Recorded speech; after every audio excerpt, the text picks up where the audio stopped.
आप सभी लोगों का स्वागत है फिर से एक बार क्रिक जोन में। आशा करता हूँ सभी लोग सही सलामत होंगे। तो चलिए शुरू करते हैं आज का वीडियो, जो कि अगर आप देखें तो वुमेन्स प्रीमियर लीग का एक और बहुत ही महत्वपूर्ण मुकाबला कल खेला गया था रॉयल चैलेंजर्स बेंगलोर बनाम यूपी वॉरियर्स के बीच।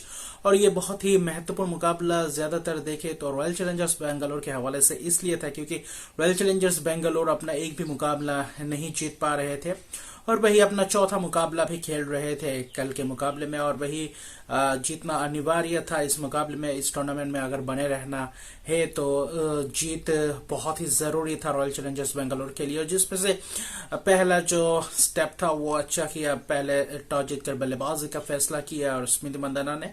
लेकिन जो शुरुआत थी, हालांकि पहले पावर प्ले में अगर देखें तो खास अच्छी तरीके से शुरुआत रही रॉयल चैलेंजर्स बेंगलोर के हवाले से। हालांकि स्मृति मंदाना फिर से एक और बार उतने अच्छी खासी रन्स नहीं बना पाए और अपने बल्ले से जो चाहिए था, क्रुशियल पारी चाहिए था, वो महत्वपूर्ण पारी फिर एक बार निराश रहा बल्ले से, क्योंकि निराशाजनक पारी रहा स्मृति मंदाना का, क्योंकि सिर्फ और सिर्फ 4 ही रन महज बनाए और उतने खास अंदाज में लगे भी नहीं। हालांकि पार्टनरशिप तो किए महज 29 रन की, लेकिन पावर प्ले तक अच्छी खासी बल्लेबाजी चल रही थी। सोफी डिवाइन फिर से एक और बार खास अंदाज से बल्लेबाजी कर रहे थे। सोफी डिवाइन और उसके बाद एलिसा पेरी और सोफी डिवाइन के बीच अच्छी खासी पार्टनरशिप भी चल रही थी। लेकिन जब सोफी डिवाइन का विकेट गिरा उसके बाद अगर देखें तो जब इक्लस्टोन ने जो विकेट चटकाया, जो गेंद शानदार गेंद की और वहां पे बोल्ड हो गए थे सोफी डिवाइन, उसके बाद देखे तो एलिसा पेरी ने इस पारी को संभाला। हालांकि सोफी डिवाइन ने सिर्फ और सिर्फ 36 रन बनाए, लेकिन उसके बाद एलिसा पेरी ने एक छोर संभाले रखा और रॉयल चैलेंजर्स बेंगलोर को एक उम्मीद जगाए रखा कि यहां से भी लंबा स्कोर कर सकते थे और बड़े टारगेट की तरफ बढ़ रहे थे। एलिसा पेरी बाकी खिलाड़ियों के साथ मिलकर पार्टनरशिप करने की कोशिश कर रहे थे, लेकिन एक ही तरफ पेरी ही रह गए थे जो अपने विकेट संभाल लेते हुए खेल रहे थे। अच्छे खासे शॉट्स भी लगाए जिसमें से एक छक्का भी जरा, लेकिन अंत में देखे तो बाकी दूसरे छोर से अपना विकेट गवाते चले जा रहे थे। कनिका विजय वही हिदन नाइट कुछ खास बल्लेबाजी नहीं कर पा रहे थे और एक के बाद एक विकेट गिरते चले जा रहे थे। अगर उस बीच अगर एक पार्टनरशिप होता 30-35 रन या 40 रन की तो शायद रॉयल चैलेंजर्स बेंगलोर के टीम के लिए थोड़े बहुत फायदेमंद साबित होता। और यहाँ पे देखे तो सोफी डिवाइन के विकेट गिरने के बाद एक अंतराल के बाद एक विकेट गिरते चले जा रहे थे। 10-15 रन, 10-12 रन या फिर 8-10 रन के अंदर अंदर एक विकेट गिरते चले जा रहे थे, जिसके कारण पार्टनरशिप भी नहीं बन पा रही थी। और वहीं पे रॉयल चैलेंजर्स बेंगलोर के लिए भी दिक्कत का सामना करना पड़ रहा था। बाकी एलिसा पेरी के लिए भी, और अकेले एलिसा पेरी ही बल्लेबाजी कर रहे थे खास अंदाज से, लेकिन आखिर में जाकर एलिसा पेरी भी उतने देखे तो अपना विकेट बचा नहीं पाए। दीप्ति शर्मा की खूबसूरत गेंद पे कैच दे बैठे। वहीं पे अगर देखे तो खूबसूरत अंदाज से विकेट भी चटकाया दीप्ति शर्मा ने और आखिर में जाकर पारी का अंत किया। 39 गेंदों में 52 रन की पारी के लिए, अर्धशतक की पारी के लिए एलिसा पेरी द्वारा इस लीग में अपना पहला अर्धशतक जरा एलिसा पेरी ने। लेकिन वही पे देखे तो रॉयल चैलेंजर्स बेंगलोर का फिर से वही हाल हुआ जो हाल पिछले 3 मुकाबले से चल रहा था रॉयल चैलेंजर्स बेंगलोर का। जैसे कि शुरुआत मिला था जब एलिसा पेरी और सोफी डिवाइन खेल रहे थे, तब ऐसा लग रहा था कि शायद आज इस मुकाबले में रॉयल चैलेंजर्स बेंगलोर 180, 70, 80, 85 तक पहुंच सकते थे। लेकिन वहीं पे जहां पे 4-5 विकेट गवा गए और वहीं पे एकदम से कोलैप्स कर गए और वहीं पे जाते जाते पूरे 20 ओवर भी खेल नहीं पाए। करीब 19.3 ही ओवर खेल पाए, 138 ही रन बना पाए 10 विकेट गवा के।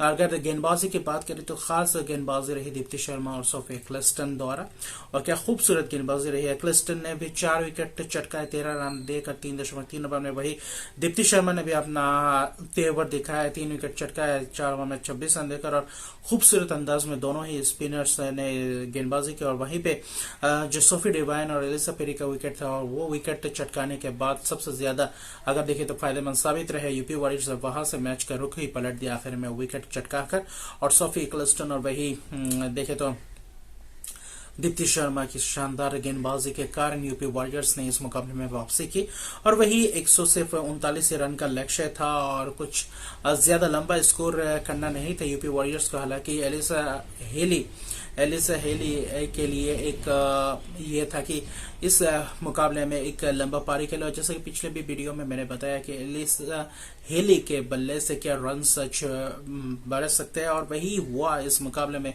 ओपनिंग करने आए थे देविका वैद्य, कल ओपनिंग करने के लिए भेजे थे लेफ्ट हैंड और राइट हैंड कॉम्बिनेशन के तहत देविका वैद्य के साथ वही एलिसा हेली देखे तो सलामी बल्लेबाजी करने और क्या खूबसूरत अंदाज में बल्लेबाजी के पावर प्ले में हालांकि 55 रन बनाए थे और बहुत ही ताबड़तोड़ पारी से रन बनाए थे। एलिसा हेली की शानदार ताबड़तोड़ पारी, वही देविका वैद्य ने भी अपना हाथ खोला और दोनों ही एक खूबसूरत अंदाज में खेलते जा रहे थे और गेंदबाजों के लिए कुछ भी कारगर साबित नहीं हो रहा था। गेंदबाज कुछ वैसा विकेट भी नहीं चटका पा रहे थे और खास तरीके से और भरपूर अंदाज से रन्स पड़ रहे थे सभी गेंदबाजों को। लेकिन वहीं पे कल एरविन बर्न्स को मौका मिला रॉयल चैलेंजर्स बेंगलोर में मैगन शूट की जगह। वहीं पे देखे तो वहीं पे देखे तो शबनम इस्माइल की जगह पे आप ग्रेस हैरिस का भी कल वापसी हुआ यूपी वॉरियर्स की स्क्वाड में, लेकिन कल ग्रेस हैरिस का भी ज्यादा अगर देखे तो जरूरत नहीं पड़ा। लेकिन दूसरी तरफ देखे तो एलिसा हेली ने पूरे एक तरफा ही मुकाबला कर दिया था। हालांकि एलिसा हेली और देविका वैद्य की ये पार्टनरशिप शानदार शतकीय पार्टनरशिप रही। आखिर में जाते जाते 13 ओवर में ही पूरे मैच खत्म कर दी, 139 रन की यह टारगेट चेस कर दी। एलिसा हेली ने 96 रन की पारी खेली, जिसमें से 47 गेंदों में 18 चौके और 1 छक्का लगाया। आखिर में जब 1 रन चाहिए तो वहां पे 95 पे थे एलिसा हेली, लेकिन आखिर में 1 ही रन न ले पाए। छक्का लगाने की कोशिश की थी, अगर छक्का लगाते तो शायद वुमेन्स प्रीमियर लीग के पहले संस्करण में हमें पहले शतक भी मिल जाता, लेकिन ऐसा नहीं हुआ। अभी भी इंतजार करना पड़ेगा कि इस वुमेन्स प्रीमियर लीग में कौन अपना पहला शतक जड़ता है। जबकि पूरे खूबसूरत अंदाज से एलिसा हेली का भी फॉर्म आया है। हालांकि पिछले दो मुकाबले में उतना खास अंदाज से बल्लेबाजी करते हुए नहीं आ रहा था, लेकिन स्टार्ट मिल रहा था लेकिन लंबे पारी में तब्दील नहीं कर पा रहा था। लेकिन इस मुकाबले में खूब भरपूर तरीके से रन्स बरसे और वही शानदार शॉट्स लगाए और इसी के साथ अपनी टीम को जीत दिलाया 10 विकेट से। देविका वैद्य ने भी 36 रन की पारी खेली, उनके साथ अच्छी खासी पार्टनरशिप निभाई और इस तरीके से बहुत ही बड़े मार्जिन से ये मुकाबला जीता आखिर में जाकर यूपी वॉरियर्स ने। और इसी के साथ देखें तो यूपी वॉरियर्स अपने 2 मुकाबले जीत चुके हैं फिलहाल इस वुमेन्स प्रीमियर लीग में। अभी देखें तो पॉइंट्स टेबल में मुंबई के बाद दिल्ली कैपिटल्स, उसके बाद यूपी वॉरियर्स, अभी गुजरात जायंट्स चौथे पे और 5वें पे 4 मुकाबले में 4 हार के साथ 5वें और आखिरी पायदान पे है रॉयल चैलेंजर्स बेंगलोर। और अभी रॉयल चैलेंजर्स बेंगलोर के लिए इस लीग में वापसी करना बहुत ही मुश्किल होने वाला है, क्योंकि 4 में से 4 जीत कर भी बाकी 2-3 रिजल्ट के ऊपर निर्भर करना पड़ेगा। अभी देखते आने वाले 4 मुकाबले बहुत महत्वपूर्ण होंगे रॉयल चैलेंजर्स बेंगलोर के लिए। अगर एक आध मुकाबला और हार गए तो करीब ये टूर्नामेंट रॉयल चैलेंजर्स बेंगलोर के लिए बहुत ही खराब अंदाज से समाप्त हो जाएगा। और कल एकदम साधारण गेंदबाजी थी, उतना अच्छा खास परफॉर्मेंस नहीं थे गेंदबाजी के लिए। और एलिसा पेरी को क्यों 9 ओवर के बाद गेंदबाजी करने आए थे, उससे पहले क्यों नहीं करवाए थे, जबकि करीब 9 ओवर के बाद 90 रन पर गए थे। उसके बाद उनको वापस लाने के बाद कुछ वैसा फायदेमंद साबित नहीं हुआ रॉयल चैलेंजर बेंगलोर के लिए।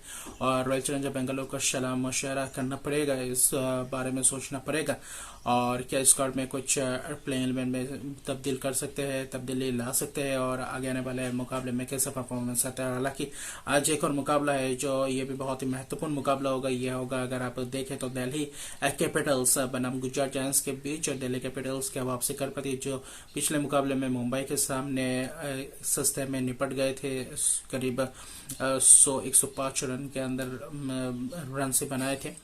तो आज क्या बड़े अंदाज में वापसी कर पाती शेफाली वर्मा, अपने पहले मुकाबले जैसे परफॉर्मेंस कर पाती या नहीं, इस मुकाबले में देखने लायक बात होगा। गुजरात जायंट्स में लोरा ओल्बर्ट का इंक्लूशन हुआ है स्क्वाड में। बेथ मोनी फिलहाल जो बाकी टूर्नामेंट है नहीं खेलेंगे वुमेन्स प्रीमियर लीग के इस संस्करण में, और स्नेह राणा आपको कप्तानी करते हुए दिखाई देंगे गुजरात जायंट्स के लिए। लॉरा ओल्बर्ट का इंक्लूशन होने के बाद अच्छी खासी बल्लेबाज है, तो देखने लायक बात होगा आज गुजरात जायंट्स के लिए खेलते या नहीं। अपना पहला मुकाबला लॉरा ओल्बर्ट, और देखते हैं कैसा रहता है गुजरात जायंट्स और दिल्ली कैपिटल्स के बीच अच्छे खासा मुकाबला होने की संभावना है, और देखते हैं कैसा रहता है मुकाबला। फिलहाल रोमांचक हो चुका है ये लीग, तो आने वाले मुकाबले बहुत ही दिलचस्प रहेंगे। तो मिलते हैं अगले वीडियो में, अभी के लिए इतना ही। अगर अभी तक मेरे चैनल को सब्सक्राइब नहीं किया तो मेरे चैनल को सब्सक्राइब कर दीजिए, लाइक शेयर कमेंट जरूर कीजिए। तब तक के लिए गुड बाय।